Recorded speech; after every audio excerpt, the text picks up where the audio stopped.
Thanks for choosing to listen to this Late Night Linux Family podcast. We're only able to do this because of the people who support us. None of our shows are paywalled, but our Patreon supporters can get most episodes early and never hear any ads. Learn more at latenightlinux.com/support or support us by telling a friend or colleague about everything we do.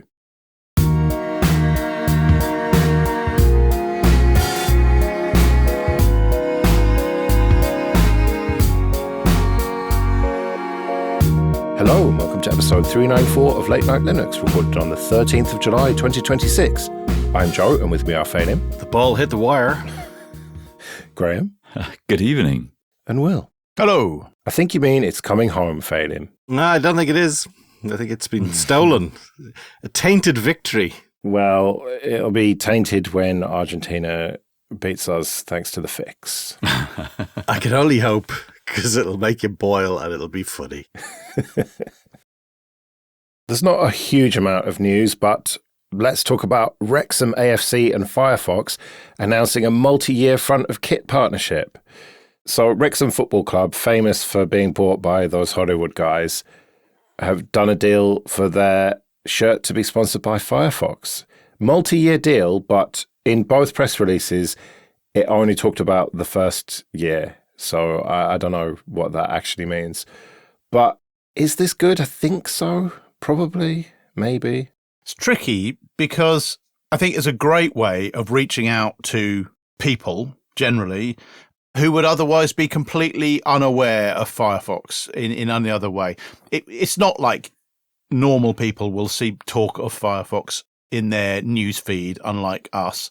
And so I think it's a really good way to reach the masses and people asking what it is and being interested in trying it out. The flip side is, how much money must this cost? Yeah, that's what I was thinking. Yeah. And also, any teams that hate Wrexham, their fans are going to stop using Firefox now, probably. I want to see that graph, to be quite honest, where the overlay between those two things are. Like, is that 3 people not using it now? Or Probably. But you're right that putting it out there in front of non-technical people, they're going to be like, what the hell is this Firefox thing? And they're going to look it up and maybe they might try it.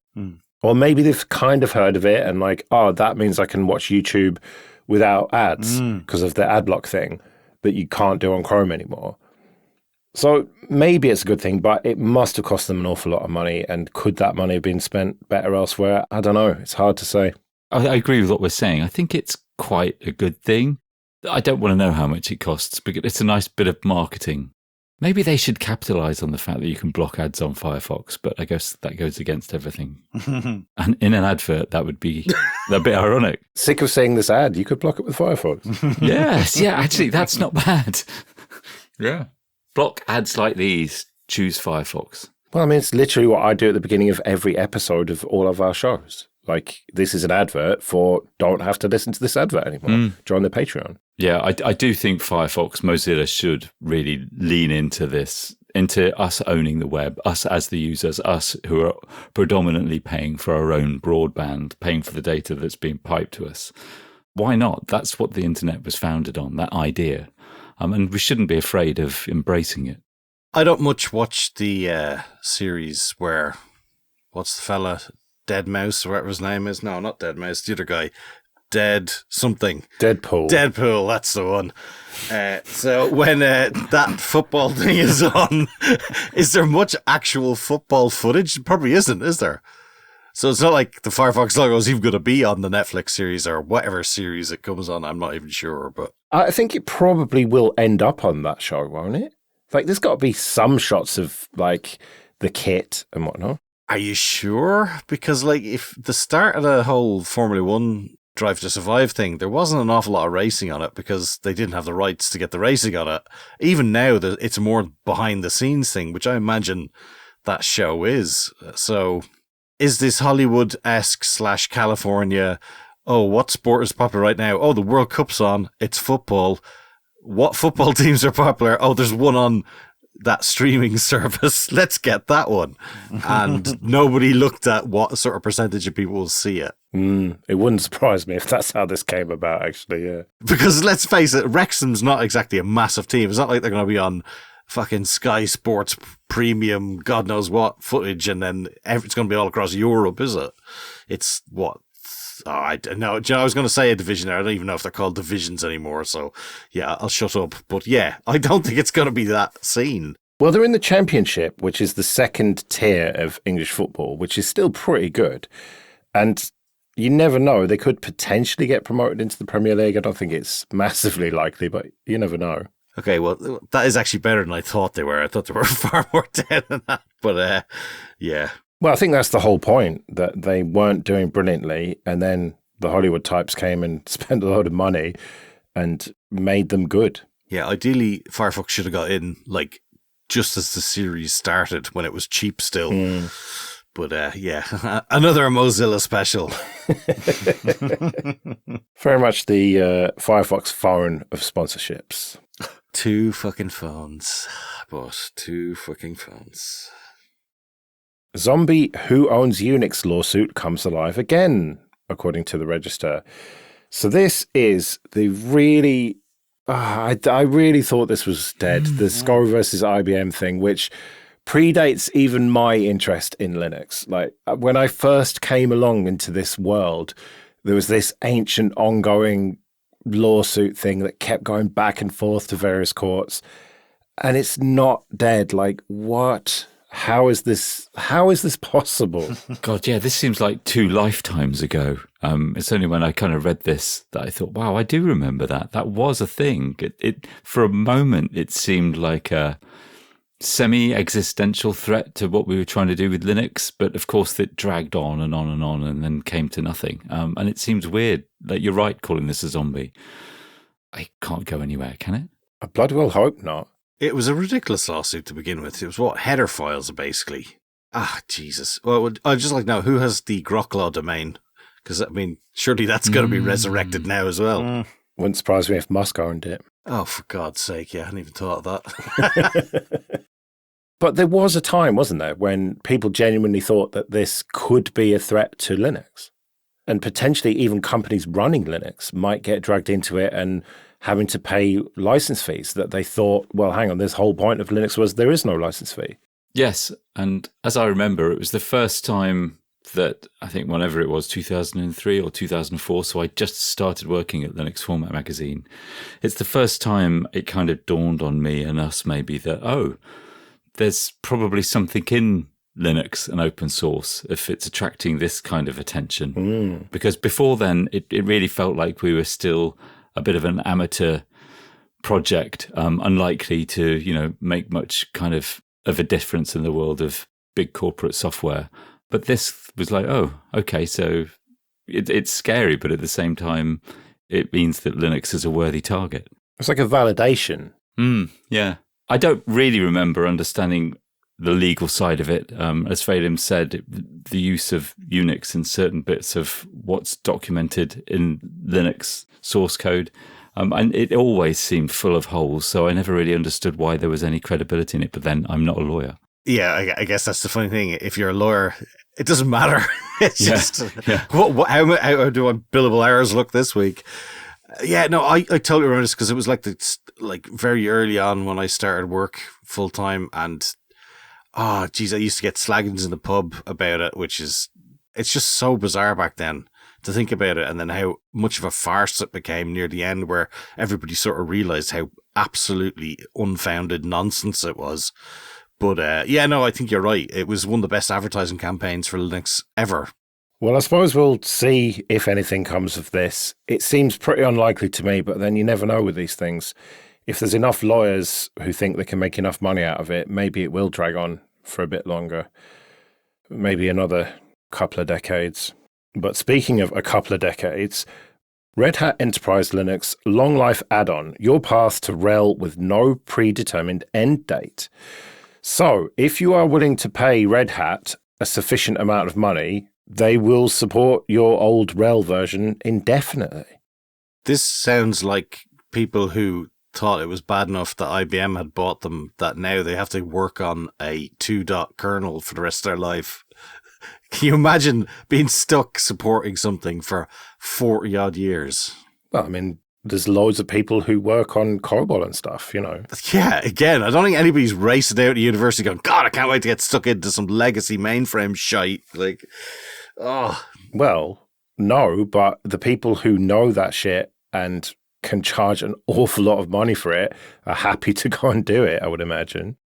I'm interested to know who the people are that are actively seeking this service, that are using software so old and they are absolutely determined not to move off of it, that they will pay, I assume, a huge amount of money to have security updates backported and bug fixes backported. It must be large enterprises. It must be things like banks and governments and stuff as well, probably. Yeah. Power plants, stuff like that. And oil rigs, I guess, as well. I remember an interview with a guy who was doing work on an oil rig to upgrade a Red Hat box, which is just mad. I think there must be a lot of regulated industries who cannot move past the version of software that they're running because of regulatory reasons, and they are absolutely forced to keep running this old software. I can't imagine there are many people left in the world who would choose to run on an ancient version with backported patches than move to something newer. Frankly, it sounds terrible to me on the Red Hat side, where somebody is stuck in a dungeon backporting patches to ancient kernels, and for the engineers working on the software where they say, oh, we wish we could upgrade, but we're not allowed. It sounds terrible to me. I wonder how many customers they require to keep it going at that rate, and, you know, how fixed is the price? Because, you know, imagine you start off at the beginning with, like, you know, I don't know, 100 clients who require this, and then they set a rate, but they get them tied in for a 10-year contract, but then a lot of them flake off near the end of it, and you're left with, like, the one client that you can't get rid of them on, you know, Red Hat 6. I don't know, I wouldn't like to be doing the sums on that, to be honest. OpenMandriva statement regarding attempted distribution sabotage. Yeah. So the long and the short of this is that they got someone involved, fell out with this person, and then this person decided to fuck up their shit. Allegedly. Allegedly, yes. That's a very brief summary of it, but I mean, the details are all there in the forum post if you want to read it. But, I mean, this just goes to show that small distros that don't have a proper governance model can fall victim to stuff like this. It's not great, though. It's very disappointing to see it. From both sides, maybe. Well, okay, sorry. From the side of the abuse, assuming it actually happened. I will assume in good faith that it did. They're not going to make it up, but as much as we don't like, you know, contributor license agreements and code of conducts and all that, they do protect you somewhat in this type of shite. We do like codes of conduct, don't we? Oh, I mean, one. In general, a lot of people in the foster community don't, because... Right. You know what I mean. Right, yeah. I mean, they are clearly a good idea, and governance is a good idea, and it's a tricky thing to do if you're a very small project. And I would say erring on the side of not fun either, you know? Everybody wants to do the cool stuff. Yeah, you want to do the fun making the cool distro thing, not the making sure shit like this doesn't happen stuff. But I mean, this is why I would be reluctant to use a small distro like this, because who knows what's going to happen. On the positive side, on the side of there's no bad publicity, I hadn't thought about OpenMandriva for absolutely years. I didn't realise it was even still going. Exactly what I thought. You know what? I did go to the homepage and thought about downloading and installing it, but I thought, no, I'm not going to do that. So maybe you're right, Graham. Maybe you're right. Yeah, part of me wants to download it and see what KDE3 is like these days. Ouch. Wait, are you saying that Michael O'Leary sabotaged a window on that 737 before it took off then? Is that exactly what you're saying? It sounds like that's what you're saying. It wouldn't surprise me that there are people out there thinking, oh, the prices are going to come down on Ryanair as a result of that. Well, it sounds like they are on top of this now, and hopefully they will learn from this about not trusting people, even though they do have a relatively good reputation. And yeah, this has put OpenMandriva back on the map, hasn't it? And maybe they'll get more users out of it. People are always looking to try new stuff, so yeah, maybe I will give it a go. let the dust settle, and then I'll give it a go and report back at some point. While you still can. Yes, exactly. Just as a rejog my memory, is Mandriva or OpenMandriva Mandrake from back in the day? Oh, don't ask me to try and remember the family tree. It's definitely come from Mandriva, and I think that is definitely related to Mandrake at some stage. Yeah, that's right. Yeah, okay. God, this is weird, isn't it? SCO and Mandriva. It's really like fallen into some time warp.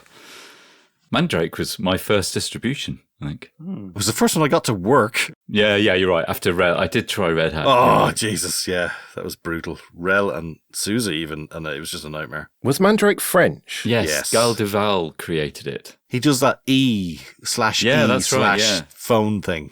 Well, Mandrake was the first distro that I didn't try, insofar as my brother gave me about 6 CDs of it and said, oh, you got to try this Linux thing. And I'm like, okay, and then just never did.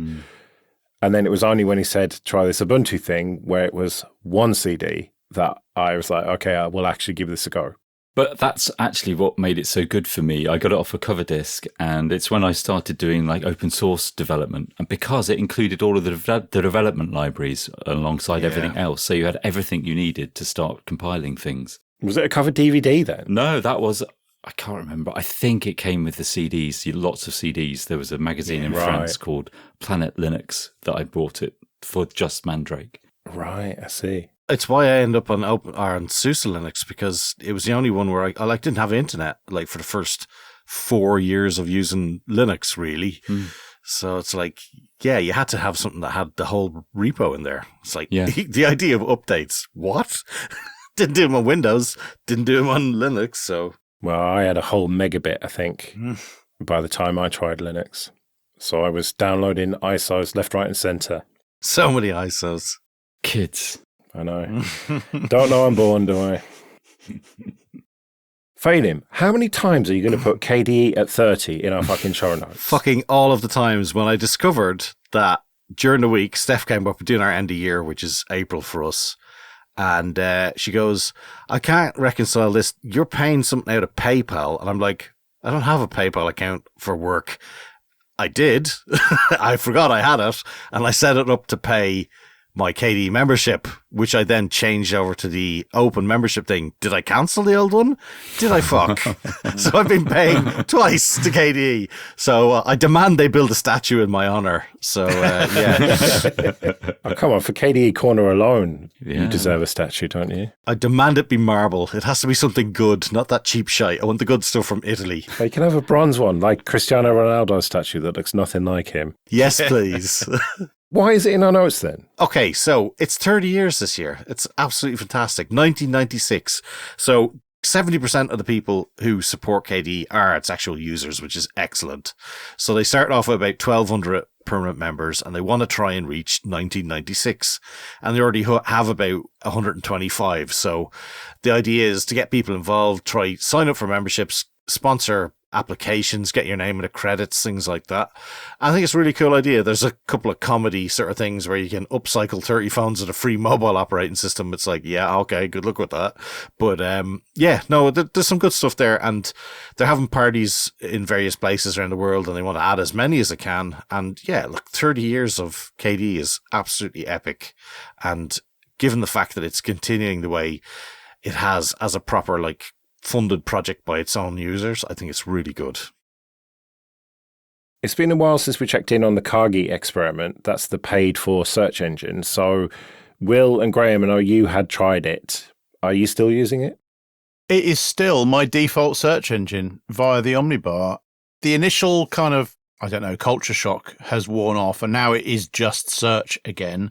And it surfaces the things that I'm looking for. I ran in with, I can't even remember what it's called. The feature that it's got that lets you select what sources of information your search results come from, whatever that thing is called. I had a run in with that for the first time last week, and I thought, oh yeah, I really should do something about that, but didn't.